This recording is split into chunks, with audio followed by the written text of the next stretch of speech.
daawwattoota keenya kun sagantaa seenaa show karaa Injeru akka takkas injeru garuu gaaffii si gaafadha gaaffii na dhibu gaaffii lamaan takka si gaafadha gaaffii yeroo baay'ee si gaafachuu barbaadu.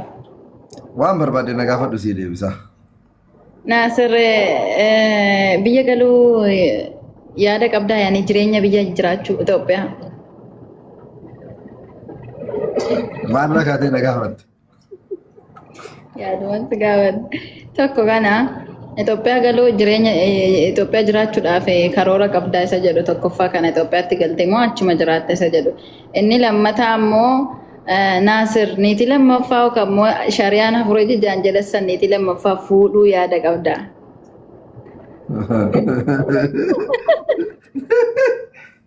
Qottee lukkuun albeetiin qalam baase harkumaan si gaafadhu jedhee gaafii manaan aarisisu na gaafata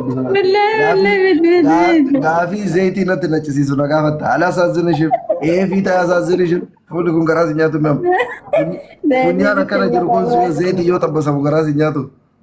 Asirratti zayitiin hin naqamu yaani zayitii kan naqu bare Shariyaan Hafuuree Jijaa waan ta'eef. Suutuma suutas namni suuta illee jedhee. Shari'aan keessan akkas jedhaa dhiironni maaliif garuu afur fuudhuu jaalatu maal jettee illee osoo qas jedhaallee dhuftee haa ta'u oluma kaatee takkitti waan afur fuudhuu addaan jedhama dabalatuu addaan jedhama. Afurii miti dabalachuu yaada qabdaadha baruu barbaanne yaani. So jedhee namichi sun lamaaniyyaam gaafii jalqabaa maal jedhaa iyyuu. Si deebisa baay'ee. Itoophiyaa jiraachuu yaada qabdaa. An dhugaa dubbatuufi. Waggaa gara 10 biyya Dubaay kana keessa jiraadhe. Itoophiyaatti takka amma booda haga lubbuun jiru Itoophiyaa galee hin jiraadhaa jedhee yaadee hin beeku. Kana dura jechaadha kana dura. Garuu bara kana keessa wanti anu hubadhe guddaan tokko yoo jiraate biyyi ormaa biyyuma ormaati. Inumaayyuu biyyi ormaa uf nama dagachiisti keessattuu biyyoonni akka biyya Arabaa kun jechaadha. Amma Ameerikaa, Awurooppaa, biyyoota akka Kanaadaa, Awustiraaliyaa yoo taate paaspoortii sii kennanii lammii biyya sanii taata. Ijoolleen kee yoo dhalatan lammii biyya sanii ta'anii mootummaan mana barumsaa ijoollee si qarqaaraa waan hedduutu jira. Biyya Arabaa ammoo umrii keessirraa gubuu, uf si dagachiisu, qabeenya kan kee waan ati dalagattu harka mirgaatiin dalagdee harka bitaatiin isaanumaa deebisuu sii galee. Karama ammayyaatiin gabra isaanii ta'uudha malee homa takka jijjiiramni abbaa kanaa jedhamu biyya Arabaa keessatti kan agarsiistu hin jiru. Argattus ijoollee keetiif faamilii kan keerraa naaf. Selazii anuma jireenyi Dubaay keessatti dhuunfaa kiyya akkana siriitii waan natti tolee jireenya gaarii jiraataa tureef biyya kiyyatti yoomiyyuu galee hin jiraadhu ilaalcha jedhu qabaa ture. Amma irratti garuu ilaalchi sun dogongora ta'uusaa hubadhee jira. Namoota birootiif illee akka fakkeenya ta'utti biyya Arabaa keessatti uf dagatuu fi uf gatuu illee barbaachisu. Haga fi'eete osoo guyyaa irraallee warqii si jalaaftee guyyatti yeroo 5 illee osoo nyaattee dhugdee biyya ormaa biyyuma ormaatii keessatti uf gatuun barbaachisu. Kanaafiyyuu inumaayyuu anamma yaadnummaan an qabu guddaan biyya kiyya keessatti galee chaalenjii kamiyyuu akka ilma dhiiraa tokkotti rakkoos bal'oos waan kamiyyuu arguu barbaada. Dhugaa dubbatuuf akka dhalti akka salphatti haasa'uun barbaanne waanuma qoosama keessa kaasneeti na gaafatteef malee inumayyuu biyya kiyyatti galee dhageettii maa qabuu fi beekamtii qabuu fudhatama hawaasa bira qabu kanaan akkuma Dubaay keessa beeksisa garaagaraa dalaguu deemaa beeksisa dalaguu dhaabbilee garaagaraatii waliin ambaasaaddara walii mallatteessee miidiyaa biyya Dubaay kana banattis biyya gara biyya kiyyaa galchee bakka bal'oos dhiphoos keeyriis sharriis du'as jirus waan kamiyyuu osoo biyya kiyya keessatti ta'ee hedduu natti tola. Karoorri kiyya fuulduraa Ameerikaallee deemuu miti, Awurooppaallee deemuu miti, eessallee deemuu miti. Waan rabbi na razzaqeen biyyaaf biyyoo abbaa kiyyaatitti galee jireenya kiyya oofatu chaalenjii kamuu jesti qananii qofa yookiin gammachuu qofa na mudataa osoo hin taane rakkoos ta'ee dhiphoos ta'ee biyya kiyya keessatti dabarsuu barbaada. Hawwiin kiyya guddaalleen, karoorri kiyya guddaalleen, fedhiin kiyya guddaalleen biyya kiyya dhaqe. Maaliif argee jira waan ta'eef jechaadha. Biyya ormaa kama ormaati. Gaafii lammataa na gaafatte irratti gaafii kanan deebisa garuu rakkoon tokko narra geennaan itti gaafatamaan seenaadha. Kana naa qabadha Oromoo. Rakkoon takka na mudate taanaan zayitiin takka ila tasanarra buute taanaan itti gaafatamaan isiidha. Sirran naqamaaf shar. Yaa tokkoffaa ani akka nama tokkootitti yeroo baay'ee waan dhiirota Oromoo irraa jibbu keessaa tokkoo fi guddaan maal inni beektaa? Tokkoffaa wanti akka dhiirota Islaamaatitti warri Islaamaa afur fuudhaa jedhanii fuudha kana Islaama bicha qaban sirriidhaa miti baay'isee. Inumayyuu namni Islaamaa fuudhaa jedhe malee si galee yookiin ammoo taan mana kaayanii takkatti mana kaayanii afur Islaama qofa fuudhanii afur waliin alatti jiraatuun suni sirriidhaa miti. Amantiin Islaamaa wanti fuudhaa jedheef akka namni ala keessa deemeen talkas akkasneef baay'isee. Walii gad deemee kabiraa waliin afur ala kaayatee takka mana kaayee olii gad akka minni hin jenneef sababni amantiin Islaamaa fuudhaa jedheef humna qabaattee jiraachifatuu hin dandeetta taanaan yoo lubbuu ta'e dadhabde yoo garuu horatuudhaaf humna qabaatte fuudhi jedhe malee akka amma fakkeenyaaf yookiin amantiin Islaamaa dubartii qofa walitti qabuu namaa hayyamuutitti inni ilaalamu warroonni hordoftoota amantii biroollee akkasitti ilaalan sirriidhaa miti ilaalchisuun dogongora. Amantiin Islaamaa yoo dandeette qofaadha. Lammaffaa yoo lubbuu kan kee dadhabdeedha malee dirqama afur fuudhuu qabda wanti jedhamu amantii keenya keessa hin jiru. Fedha. Sanumaan waliinuu amma yeroo tokko tokko akka amantiitti illee yoo hin taane namoonni tokko tokko amantii biroo warroonni hordofan jaartii takkitti manaa qaban qimmixi biraa afur alaa qaban. Garuu yoo ati jaartii lama fuute ammoo ittiin si arrabsuu barbaadan waan saniin jechaadha. Dogongora ilaalcha akkasiin.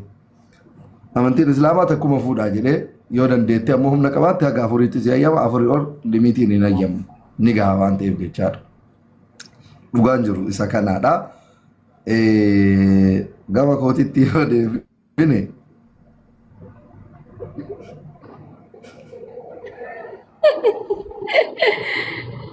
Dedde.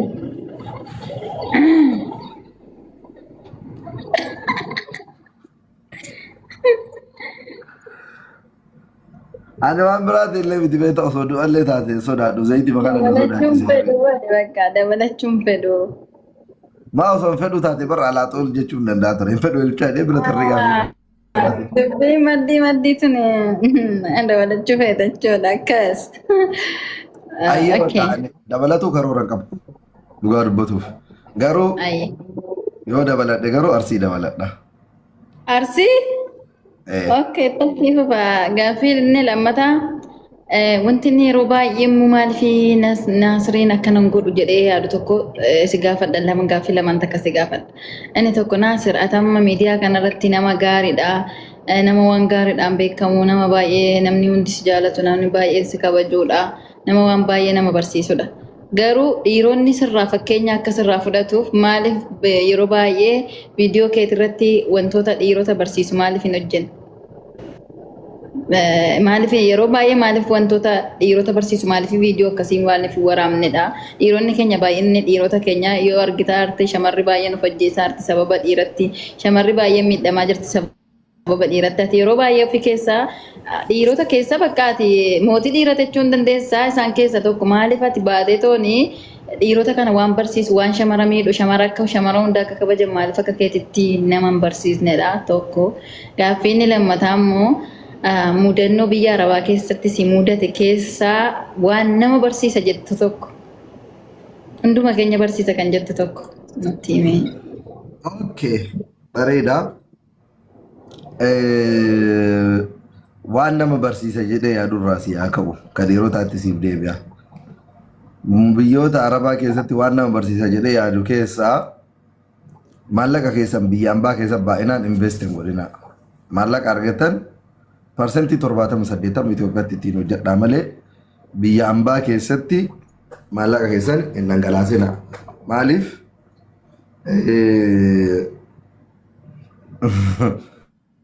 Namni biyya Arabaa keessa jiruu fi namni mana kiraayii jiru tokkuma. Abbaan kiraayii manaa yoom akka gasii baasuun beektu. Hin jiraatta malee galgala dhufee hanqa ka'ee ganama meeshaa kee guradhu narraa bahi jechuu danda'a. Kanaafi warroonni biyyoota Arabaa keessa jirtan waan dandeessaniin biyya keessanitti waan argattan yaa ofirraallee mudannoo kiyyarraallee kaka'ee biyya keessanitti waa godhadhaa maaliif bakka oolan irra bakka bulantu caala keessattuu warroonni biyya arabaa keessatti bashannanaan maallaqa keessan waan yeroo konkolaataa gaarii bitatu mana gaarii keessa jiraatu siree gaarii irra bulu waanuma isinif fakkaate wayii hojjetu yookiin waan namni wayii hojjeteef namarraa ilaaltanii hojjetu isinii galee warroonni waan akkasiiti ilaaltanii aniyyuu ilaalchi kana dura an qabu biyyuma ambaa tana keessa eega jireenyi nuu ta'e eega mirga nuu kennan eega waan feetan dalagadha nuun jedhan maaliif akka feenetti asit dalaganneen jiraannu waan jedhutu sammuu kiyya keessa ture garuu dhugaan akka sanaa miti dhugaan biyya ambaa keessatti makiinaa goomaa furbichaa qabdu moodela 2009 oofi gaafa biyya abbaa keetiitti galte moodela 2027 oofi maaliif እዚህ ማን ያውቃል ይሄንቱ ሲቤካ ሲቲ ማልቱ ሲቤካ አረባ ሲቤከሙ ሂንዲ ሲቤከሙ በንጋሊ ሲቤከሙ ፓኪስታን ሲቤከሙ ፉቴ በከውዮ ሲጌሱ ደንዴስ ከዶሃ ጅራቱ መጋላ ተቆ ፉቴ መጋላ ተቆ ከሳውዲ ጅራቱ ሪያዲ ፉቴ ጣይፍ ሲጌሱ ዮ ደንዴቴ ኮንኮላታ ወይ ሞዴል ኮ ለሞተር በሰዴት ኦፊ ቢየኬቲ ቢየነም ሲቤኩ ኬሰት ተክ ለማፋ አሲቲ መኑመተ ወይ ኬሰ ጅራዱ ቢያምባ ኬሰቲ እስኒ ገለ asitti manuma ta'e wayii keessa jiraadhu gaafa biyya keetti galte mana viillaa ijaaradhu mana bareedaa keessa gali siree gaarii irra buli maaliif biyya ormaa ka biyyi ka'umsarraa yoo wanti nu biyyaa baanneef biyya ormaa dalagannee jireenya keenya jijjiiruu fi boruuf biyya keenyatti waa godhatuudhaan malee waan argannu biyya ambaa keessa cafacafuuf miti salazii anas dabalatee ilaalchi namoota hedduu kan dogongora tureef kan sirraa'uu qabu biyya ambaa keessatti akka gabraati jiraadhu biyya keetti gali akka mootiitti jiraadhu mootummaalleen mootii ta'ulleen mangistii ta'ulleen kan sirraa bareedu biyya kee keessatti waan ta'eef jechaadha kaasii ammoo homaallee gatiilleen qabu homaallee hiikkaa takkallee siin qabu maallaqni takkittiin biyya ormaa keessatti jettee karaa malee hin baastu garaa si nyaatu qaba ispeeshaalii biyya arabaa keessatti jettee vaaliyuu birrii takkaan beektu taanaan vaaliyuu miliyoona takkaallee hin beektu ammallee biyya arabaa keessa warroonni jiraatan yookiin biyyoota arabaa biyyoota baha eeshiyaa kana keessa warri jiraatan maallaqa waan qabaanne baay'ee ati homaayyuu miti lammaffaa digrii 65 keessa kaati gubattee dalagduuf kushiinaa mana madaamii keessa faggaatee wanti ati dalagduuf maallaqa kanaaf salazii maallaqa kanaaf jecha eenyummaa kee kabajaa kee jireenya kee maatii kee umrii kee ijoollummaa kee bultii kee ilmoo kee everything waa hunda kan kee dhabdee wanti ati gubaa biyya ambaa keessa biyya teenna ka roobni ji'a jaha roobu biyya teenna ka lagni meeqa keessa yaa'u biyya keenna ka albuudni meeqa keessaa margu keessa wanti biyyaa baanee ashawaa biyya ambaa keessa gubannuuf maali